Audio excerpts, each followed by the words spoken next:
Matamos a Joseph Glass por primera vez el 18 de agosto de 1999. Sabía que era un caso extraño desde el primer día. Nunca había visto a alguien tan feliz de morir.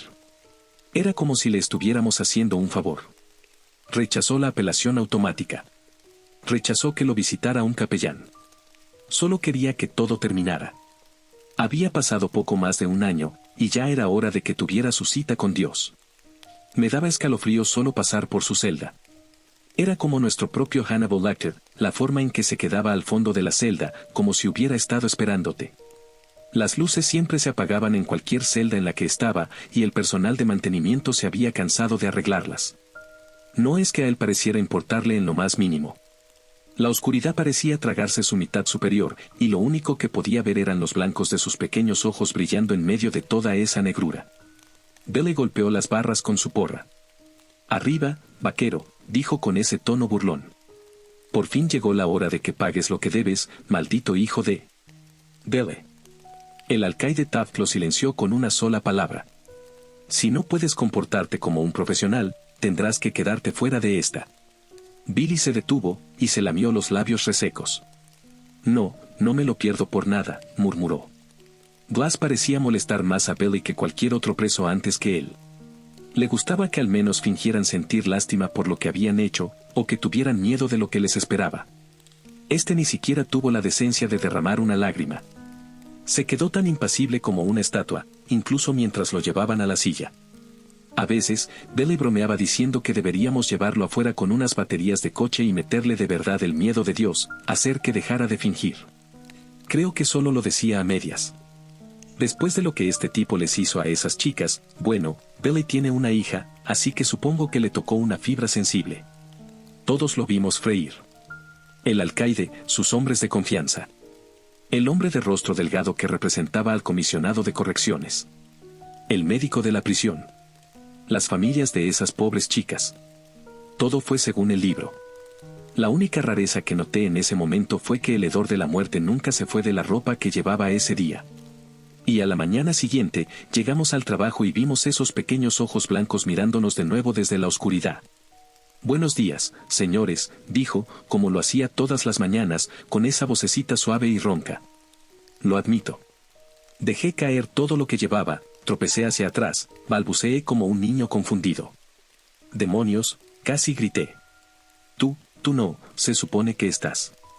«No sé a qué se refiere, señor». Se inclinó como si intentara mirarme a través del pecho. Su tono sonaba casi decepcionado. «Me prometieron que ayer sería el final, señor, pero no vinieron. Esperé toda la noche. ¿Por qué me mintieron?» Taft y yo nos miramos. Teníamos la misma pregunta en la cabeza. Si Glass seguía vivo, ¿a quién demonios llevamos a la morgue anoche? Dios mío. Taft se tapó la boca con la mano y retrocedió cuando destapó el cuerpo. «Es Billy». Miré. Sé que no debería haberlo hecho, pero no pude evitarlo. Y estaré para siempre atormentado por la imagen de mi amigo acostado de espaldas, con la boca abierta y los ojos nublados mirando al techo, bien abiertos, como si sus últimos momentos hubieran sido de terror absoluto. El público nunca supo lo que pasó. La historia oficial fue que Billy había muerto de un infarto. Internamente, fue el escándalo de todos los escándalos. Lo llamaron el peor caso de incompetencia y negligencia de la historia. Castigaron a todo el que estuvo involucrado, aunque fuera tangencialmente. Taft y yo fuimos despedidos, y habrían presentado cargos contra nosotros también, pero eso habría requerido admitir que todo ocurrió. Pero nunca pude entenderlo. De entre las docenas de testigos, ni una sola persona se dio cuenta de que estábamos atando a un guardia a la silla, y no a un preso. Era imposible hasta el punto de lo absurdo. Glass había sido el hombre en esa silla.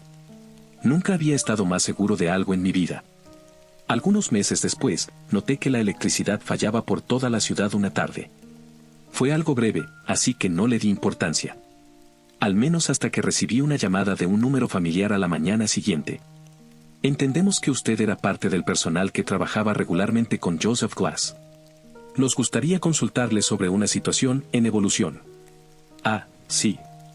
A las 7 de la tarde de ayer, intentamos ejecutar a Joseph Glass por segunda vez. Hubo una larga pausa, y cuando la voz regresó, la profesionalidad había desaparecido, reemplazada por una ansiedad desconcertada. Y, bueno, no funcionó. Parpadeé. No, ¿cómo? Un largo suspiro. Tal vez sea mejor que lo vea usted mismo. Y así, Taft y yo recuperamos nuestros trabajos. Oficialmente, Joseph Glass había sido ejecutado exitosamente el 18 de agosto de 1999. Extraoficialmente, lo intentaron de nuevo 6 meses después, solo para atar cabos sueltos. Esta vez, ni siquiera tuvo la cortesía de fingir que moría. Simplemente se quedó sentado en la silla, inmóvil e indiferente, mientras el oficial que accionó el interruptor de repente se puso rígido y comenzó a convulsionar, gritando, gimiendo y retorciéndose mientras la electricidad quemaba su piel desde adentro, arañando su pecho hasta que sus ojos explotaron en su cráneo y rodaron por su cara como cera derretida de una vela. A su alrededor, las luces parpadeaban, las máquinas explotaban por la presión y los paneles eléctricos vomitaban arcos de estática. Fue un desastre. Los federales invadieron el caso, de un departamento del que nunca había oído hablar. Algo sobre investigar actividad preternatural. Me dijeron que Glass se negaba a hablar con cualquiera que no fuera el personal que lo había atendido en el pasado. Entrar a esa sala de interrogatorios casi me hizo sentir como un convicto marchando hacia su ejecución. Glass me estaba mirando cuando entré, como si hubiera estado sentado ahí, inmóvil, esperándome. No esperaba menos. Tomé una respiración temblorosa mientras me sentaba frente a él. Había estado cara a cara con asesinos en serie y psicópatas antes, sin mostrar un atisbo de miedo. Pero ¿cómo no sentir miedo ahora, sentado frente a un hombre que puede matar sin tocar? Glass. Oficial Méndez. Su tono no traicionaba ninguna emoción. Pensé que me habías abandonado. Me estremecí. No, Glass. Solo fui relevado temporalmente. Es bueno verte de nuevo. ¿Te gustaría un vaso de agua? Se lo ofrecí. Ni siquiera lo miró. Sus ojos simplemente taladraron los míos, implacables.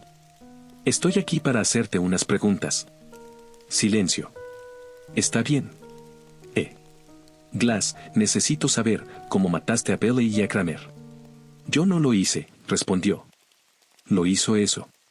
¿Eso? La cosa que está detrás de ti. No me molesté en darme la vuelta.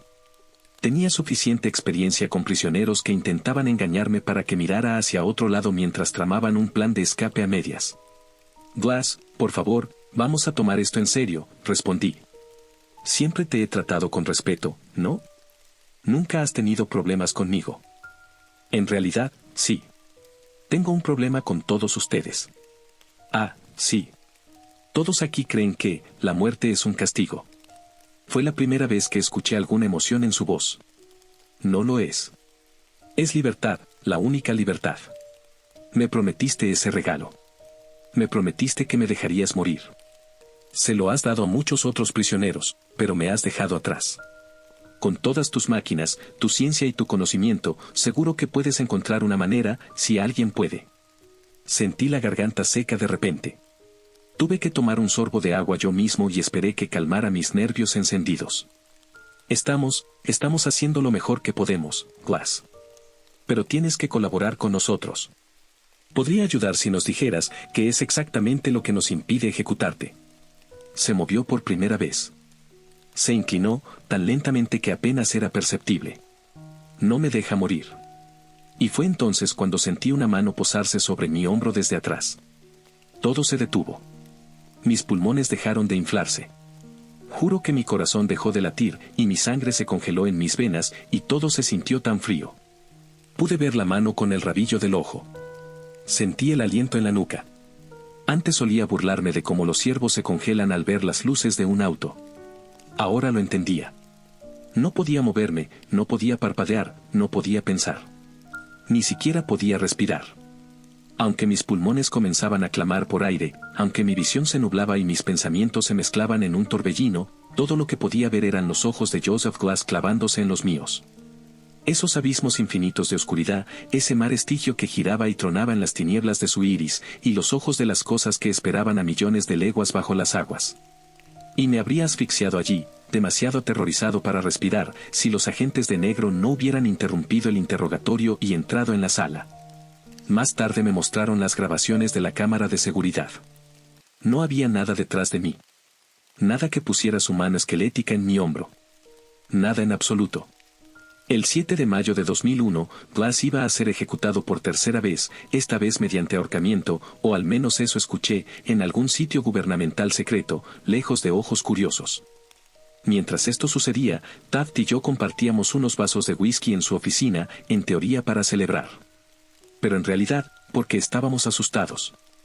Taft siempre me había parecido joven de espíritu a pesar de sus años, pero esa era la primera vez que el alcaide se veía realmente, y con propiedad, viejo.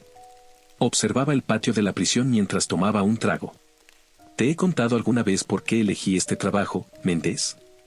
Negué con la cabeza, y él suspiró. En el 63, encontraron el cuerpo de una mujer en el asiento trasero de un auto quemado, en algún parque estatal cerca de mi vecindario. Una prostituta. Uno de sus clientes la había descuartizado. Quemó todas las pruebas. ¿Y sabes qué fue lo que más me impresionó, Méndez? Que a nadie le importó. Nadie se molestó en investigar. ¿Quién iba a notar la falta de una prostituta menos en la esquina de la Quinta Avenida, verdad? No me pareció bien. Como yo lo veo, Méndez, todas las vidas importan. Incluso las de aquellos que tratamos de dejar de lado. Todos tienen personas que los aman, recuerdos de su infancia, todas esas cosas. Todos merecen justicia. No importa quiénes hayan sido. Dejó su vaso y me miró a los ojos. Así que me uní a la fuerza. Reabrí el caso. Encontré al tipo. Y lo vi freírse. Y me gusta imaginar que ella también estaba ahí viendo cómo ardía. Hubo un momento tenso. Luego soltó una leve risa. Claro, después de la bala en la cadera en el 71, ya no pude seguir patrullando. Pero he estado igual de feliz aquí. Ver que se hace justicia, me hace sentir que hay un orden kármico en el mundo. Las buenas y malas acciones son recompensadas en la misma medida. Estaba claro que había algo más profundo en sus palabras, alguna tesis no dicha. Finalmente, con ojos viejos, arrugados y cansados, lo dijo. Lo he pensado, y, si Glass no muere esta noche, voy a retirarme finalmente, Méndez, confesó. Después de lo que les hizo a esas chicas, ¿qué clase de orden puede haber en un mundo donde un monstruo como él está, más allá de la justicia? Me sorprendió. El alcaide Taft siempre me había parecido una figura inamovible. ¿Qué haríamos sin él? Morirá, señor, prometí. Esta vez funcionará. Tiene que funcionar. Pero él parecía profundamente inseguro. Con un último trago tembloroso, se inclinó hacia adelante. Sus ojos. Me miró con desesperación, como queriendo que entendiera, que lo supiera. Esas cosas, en sus ojos. ¿No las has visto? Y en ese momento, Taft fue arrancado de su silla. Fue tan repentino, tan inexplicable, que apenas pude registrar lo que estaba presenciando. Alguna fuerza invisible lo levantó 2 o 3 pies del suelo, dejándolo colgando allí. Se ahogaba, tosiendo y balbuceando, desesperado por inhalar aire que no podía llegar, y arañaba algo alrededor de su cuello que yo no podía ver. Estaba siendo ahorcado, me di cuenta. Y con los ojos abiertos de par en par, horrorizados, los mismos que Billy había tenido, me suplicaba silenciosamente ayuda. Salté de mi silla y rodeé sus piernas con mis brazos. Al principio intenté tirarlo al suelo, pero me di cuenta de que eso solo apretaba más la soga invisible alrededor de su cuello. Entonces traté de levantarlo lo más alto que pude, lo que le dio algo de alivio, pero no mucho. Lágrimas rodaban por su rostro, que se hinchaba y se volvía azul, y aunque no podía ver la soga, podía ver la piel morada donde lo apretaba. Todo el tiempo, grité hasta quedarme afónico. ¡Ayuda! Por el amor de Dios, necesitamos ayuda aquí. Pero nadie vino. Y de repente, una fuerza invisible pareció barrerme los pies. Caí como un saco de piedras, pero estaba tan sobresaltado que mantuve mi agarre en las piernas del alcaide. Caí y lo jalé conmigo, y su cuerpo de repente se sacudió con un crujido enfermizo. Me tomó un tiempo reunir el coraje para mirarlo. Su cuello se había estirado demasiado, y su cabeza estaba doblada hacia un lado en un ángulo de casi 90 grados. Ojos abiertos, redondos, y una lengua hinchada colgando de labios secos. Y entonces, lo que fuera que lo mantenía suspendido desapareció, y su cuerpo cayó sobre mí mientras gritaba. Salí corriendo de su oficina y me encontré con mis compañeros conversando tranquilamente y trabajando justo afuera. De alguna manera, a pesar de mis gritos y súplicas mientras Taft moría, ninguno de ellos había escuchado nada. Seguí el ejemplo de Taft. Quería largarme. Estábamos lidiando con algo impío, algo cuyas garras podían alcanzar cualquier distancia, y mi vida, quizás incluso mi alma, estaba en peligro. Pero los agentes de los trajes impecables dejaron una cosa clara: si me negaba a cooperar, sería el chivo expiatorio perfecto para el asesinato del alcaide Taft. Me llevaron a la sala de interrogatorios, donde me encontré con un Joseph Glass que había abandonado toda apariencia de humanidad. Sus ojos se habían oscurecido hasta volverse completamente negros. O tal vez ya no tenía ojos, solo ventanas hacia un lugar de oscuridad absoluta. Estaba temblando como una hoja mientras me sentaba frente a él, sintiéndome más prisionero que él mismo. Señor Glass. No hubo respuesta. Me estremecí, tratando de concentrarme en mi pequeño papel para distraerme de la negrura de sus ojos. Tengo algunas preguntas que debo hacerte. ¿Es eso aceptable? Silencio. Tomé una respiración profunda. ¿Cuántos años tienes, Glass?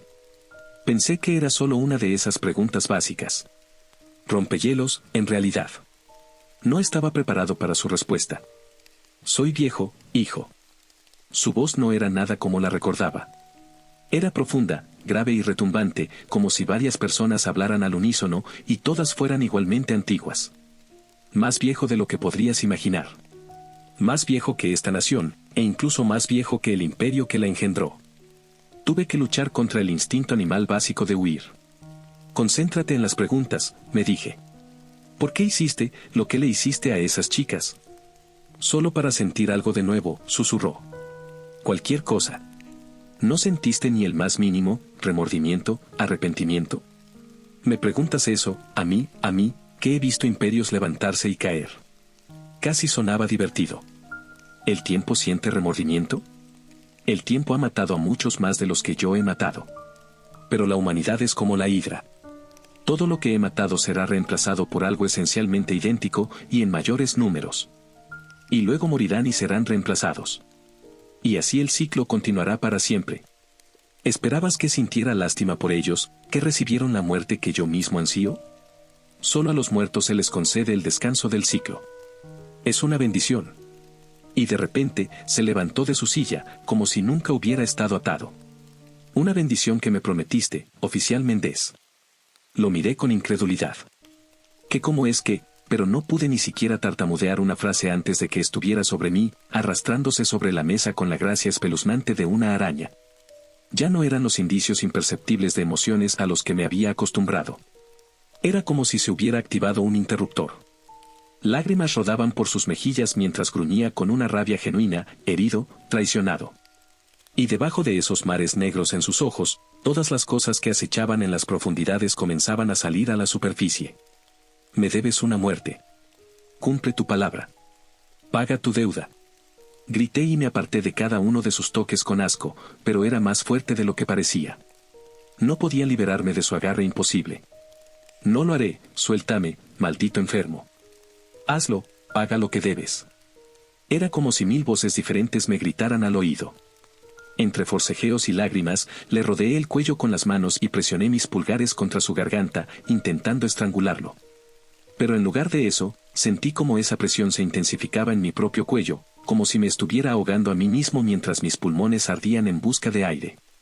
Aún así, seguí presionando más y más, con la esperanza de que de alguna manera lograra romper la fuerza impía que lo protegía.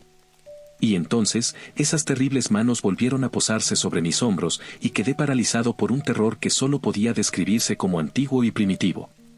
Como si la cosa que estaba detrás de mí fuera la misma fuerza que mantenía a mis antepasados aterrados en sus cuevas hace 100.000 años, y cada una de esas voces me gritaba a través de mi propia sangre. Me arrancó de mi silla, me lanzó como si no pesara nada, y lo siguiente que supe fue que desperté en la enfermería. Una vez más, nada de esto quedó registrado en las cámaras de seguridad. En las imágenes, simplemente entro en la sala y me siento con movimientos extraños, casi robóticos. Y luego ambos nos quedamos ahí, mirándonos, sin hablar, sin movernos, sin parpadear. Durante 1 hora. Después de esto, Joseph Glass entró en un estado catatónico, y desde entonces se negó a conversar incluso conmigo. Ahora que mi utilidad había terminado, los agentes me desecharon como basura del día anterior. Ni siquiera parecen preocuparse si le cuento a alguien, ¿quién me creería? Pensé que había tenido suerte. que mi pesadilla había terminado. No podría haber estado más equivocado. Si buscas en cualquier registro público, no encontrarás una sola mención del nombre Joseph Glass. Lo han escondido en ese sitio secreto fuera de los libros y han borrado todo rastro de él. Diría que lo han despersonalizado, si es que alguna vez se le pudo llamar persona. Pero siguen intentando todos los métodos de ejecución posibles. No sé exactamente por qué. Tal vez sea para investigación. Estoy seguro de que al ejército de Estados Unidos le encantaría descubrir el secreto para hacer a sus hombres tan inmortales como Glass. Y además, no son ellos los que tienen que lidiar con las consecuencias. El 3 de junio de 2005 intentaron con un pelotón de fusilamiento. Lo sé porque mi esposa y yo estábamos en nuestra segunda luna de miel, bailando lentamente junto al lago por la noche al ritmo de nuestra canción favorita, cuando sentí algo mojado en mi pecho.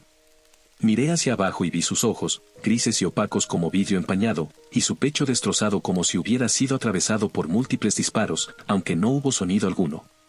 El 23 de diciembre de 2012 intentaron con inyección letal. Ese fue el día en que encontraron el coche de mi hijo envuelto alrededor de un árbol, y los forenses, desconcertados, descubrieron que había muerto antes del accidente, con su torrente sanguíneo lleno de pabulón y cloruro de potasio. Han pasado años desde que me aislé de todos los que conocía, recluido en esta cabaña en medio de la nada, y aún así el hedor de la muerte me sigue.